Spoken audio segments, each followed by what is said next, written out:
books get wacky sometimes. Sometimes so much so that the stories they tell become incredibly convoluted and much too confusing. I'm Adam Andrews with Top 10 Nerd, and this is part 2 of the top 10 most convoluted comic book stories. Make sure to check out part 1 if you missed it, and let's jump in. Coming in at number 10 is The Many Lives of Donna Troy. So some of the entries on this list won't be so much about single storylines, but even the stories of some comic book characters in whole, particularly those who seem to have multiple different lives. For example, Donna Troy. Donna, like Wonder Woman, has several different origin stories, but while Diana's many beginnings are pretty similar to one another in a few ways, the story behind Donna gets more puzzling with each retcon. Donna has been an orphan found and raised on Themyscira as Diana's younger sister, and then she was changed to a creation from part of Wonder Woman's soul, and then she even became a young mirror image clone of Wonder Woman. In the pre-Flashpoint era, Donna got a new origin story that completely changed the previous one every couple of decades. It was so confusing that the new Teen Titans had a story arc called Who is Donna Troy from 1988 to 89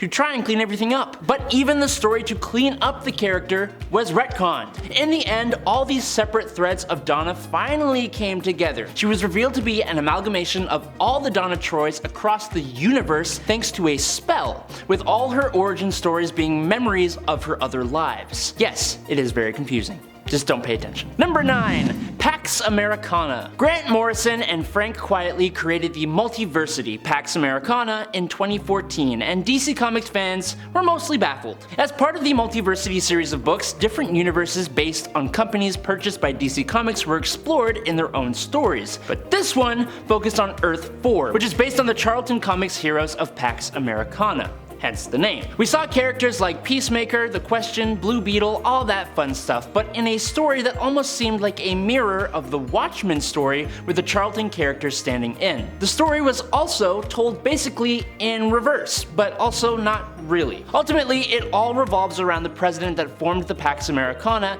and the mystery of whatever happened to America's first crime fighter. It's worth a read for sure, and after the initial read through, when you're confused about what's going on, I would maybe look up a guide on how to read it properly and read it again. Number 8. Jean Grey. While Jean Grey coming back from the Dark Phoenix saga was one of the greatest X-Men moments of all time, it was still just a tiny bit convoluted. Basically, it all kicks off when out in space, the X-Men were bombarded with cosmic radiation. While the other members were incapacitated, Jean Grey towed the line between life and death, but managed to return everyone alive by making a sort of pact with the Phoenix Force. She was now much stronger and was reborn as the Phoenix. This led to the Phoenix Saga, where by the end of it, Jean as the Phoenix basically saved the multiverse. Unfortunately, it also eventually led to the Dark Phoenix Saga, which told the story of the fall of Jean Grey to Dark Phoenix thanks to the manipulation of the Hellfire Club, which inadvertently subjected the Phoenix Force to emotional concepts it never experienced before. Jean basically went out and destroyed an entire solar system in her rage at being manipulated. After events with the Shi'ar and the X-Men, Jean sacrificed herself in order to save the universe from the Dark Phoenix she had become and was completely atomized. It was incredibly sad, and the story itself was really good, but then, years later, in Fantastic Four number 286, it was revealed that Jean Grey had somehow actually been alive this entire time, and the being that actually went through the Phoenix and Dark Phoenix sagas was just the Phoenix Force itself that took on Jean's form. Jean herself was instead placed in a cocoon in Jamaica Bay, which is where she was reborn into the Phoenix originally. This brought the fan-favorite character back to life, but devalued the whole Phoenix and Dark Phoenix sagas for fans and made people hate Jim Shooter, Marvel's editor-in-chief at the time. Number 7. Odyssey. Wonder Woman Odyssey feels almost like a DC Elseworlds story. Like it shouldn't fit into the main timeline, which itself is pretty damn confusing, but it definitely isn't an Elseworlds story. Odyssey was another of DC's attempts to reboot Wonder Woman, erasing all the continuity that had been in the series since Crisis on Infinite Earths, giving us a Diana who had no connection to anyone she had been interacting with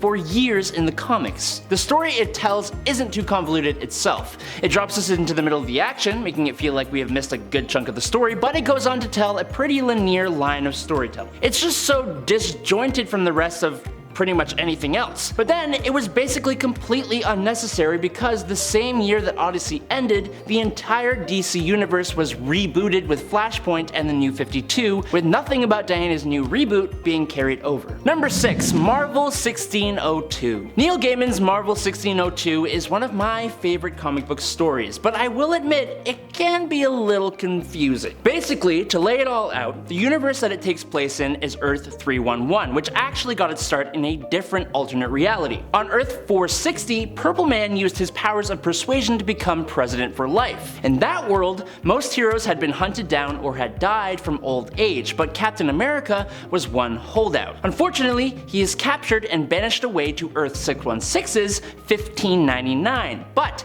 because he showed up in the world, it inadvertently created Earth 311. For some reason, the presence of Captain America destabilized reality and began the emergence of heroes and villains into this world who are counterparts to many of the present-day heroes and villains of the Marvel 616 universe. We have Count Otto von Doom the Handsome, Witchbreed, aka Mutants, Grand Inquisitor Enrique, aka Magneto, Carlos Javier, aka Charles Xavier, Four from the Fantastic, Sir Nicholas Fury, Peter Parquois, David Banner. These are some of the alternate versions of these characters. Now the story is super interesting, intertwining actual history with superpowered beings, but it's not without its confusing moments, and most of that has to do with how this story's world even came to be. Number 5. Doom Patrol. Doom Patrol has been around for a long time, and some people believe the X-Men are actually a ripoff of Doom Patrol since they were around first. There are a lot of things in these comics that make them just out of this world to read, from the conflicts themselves to the villains and even some of the heroes, including a hero that is a sentient teleporting street. Some of the other characters featured include the Beard Hunter, a Punisher kind of character that wages a lonely war against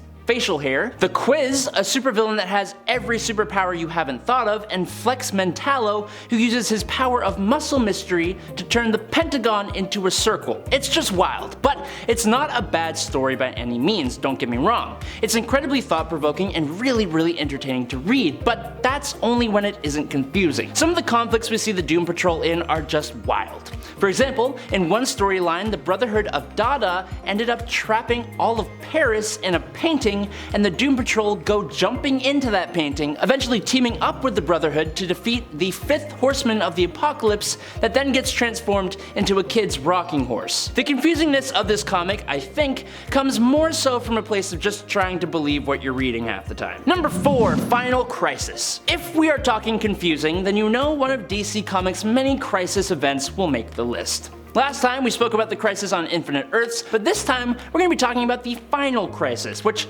isn't actually the final one. You may not be surprised at this point to hear that this confusing story was also plotted out by our friend Grant Morrison, who seems to be responsible for more than half of the stories on this list. For Final Crisis though, there are a few things that just make it confusing as hell. Basically, the story sees Darkseid invade the Earth. That's normal, but it's when the anti-life equation becomes involved that things go all over. In the build-up to Final Crisis, Morrison gave DC a very rough outline of the book so they could do a build-up, but they had their own ideas on what the book should be, so they tailored the build-up to what they thought Final Crisis should be, and Morrison completely ignored everything that DC did. So the build-up is basically useless. The 7 issues that make up the actual story, however, are very hard to follow with the perspective of the story and which characters are involved, jumping from panel to panel and page to page. There are so many different characters involved, some of which are hella obscure, or are returning with no explanation like Barry Allen. I mean, Superman defeats the villain by singing. That's what we're dealing with here. Singing Superman. Number 3. Power Girl. Thanks to Crisis on Infinite Earths, we talked about in part 1, many characters were changed and one of them was Power Girl, and it wasn't for the better. So essentially, after Crisis on Infinite Earths, Kara was no longer the cousin of Superman. Instead, Kara's background was completely altered. With Earth 2 no longer existing, Kara's origin was altered and she was now the granddaughter of the Atlantean sorcerer Arion and had been frozen in suspended animation for millennia until the present day, making her actually an Atlantean. She got a brand new costume, and for a really long time she believed that she belonged under the sea, speaking with fish and chilling with Aquaman. This remained the same all the way until Infinite Crisis, when Earth 2 and the original Superman was brought back. Kara learned that it was apparently all a trick, and Kara had indeed been a Kryptonian all along. The Psycho Pirate showed Kara multiple versions of her origin in an effort to drive her insane, but eventually revealed that she was not only Kryptonian, but also a survivor of the entire Earth 2 universe,